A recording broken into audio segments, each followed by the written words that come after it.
Shortly before Charlie arrived on campus, the day he was assassinated, a staff member texted him that there were many critics and students who were opposed to his views and rather strenuously in the crowd. And that actually made him feel good because he wanted to convince them.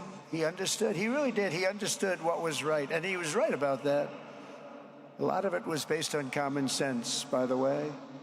Charlie wrote back to the staff member saying, "I'm not here to fight them. I want to know them and love them, and I want to reach them and try and lead them into a great way of life in our country."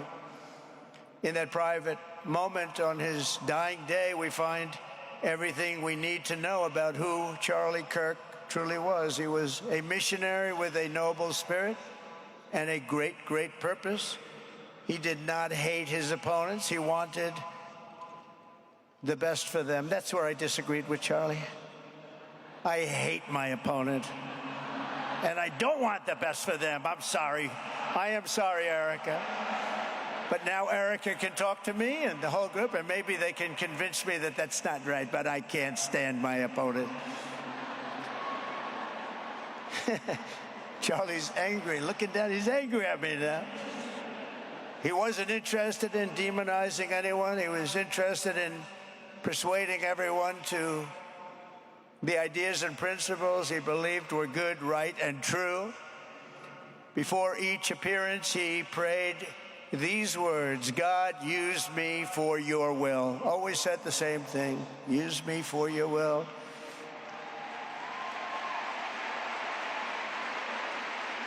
And that is exactly what God did. When you think, that's exactly what he did. The more success Charlie had, and he was getting more and more successful, the more dangerous his mission became. On campuses all over the country, his quest for open dialogue was met with menacing hate.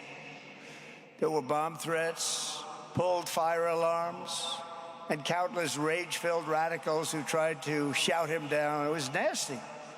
I used to say, "Charlie, this is nasty stuff you're doing." At one event, police had to build barricades to protect students from an angry mob of thugs. Many of these people, by the way, are paid a lot of money to do this. They're agitators. They're paid agitators. Remember that. When you see they all have the same beautifully printed sign, every sign is identical, comes out of a top-level print shop. That's not the signs that are made in somebody's basement.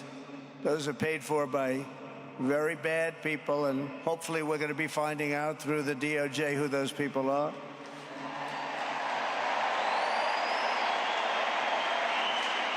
At another college, Antifa terrorists shattered windows, threw rocks, and tried to storm the building where Charlie was speaking. It was a really bad one. Often dozens of police officers were needed to prevent left-wing violence. And the violence comes largely from the left. You don't hear that from too many people, do you? And virtually every day for years before he was murdered, Charlie received these horrible death threats. People don't know. I used to talk to him about it. He said, "I got some threats." He always felt that when they actually made the threat, they were not the ones to worry about. The ones to worry about were the ones that don't make the threats. And I think you know what I mean. He knew the risk, but he and I shared a certain motto: never back down and never, ever surrender. Just don't surrender, never back down. He believed in it so strongly. So strongly. And he's right. He's totally right. The radicals and their allies in the media,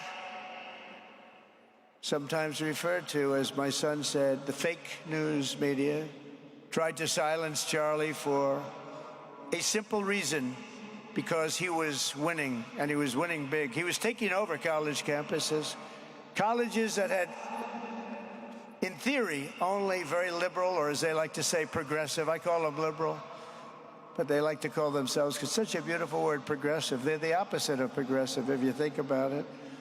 But they were really nasty, and he would go into these colleges. All of a sudden, within 2 years, 3 years, they turned into bastions of conservatism. It was really quite amazing to see.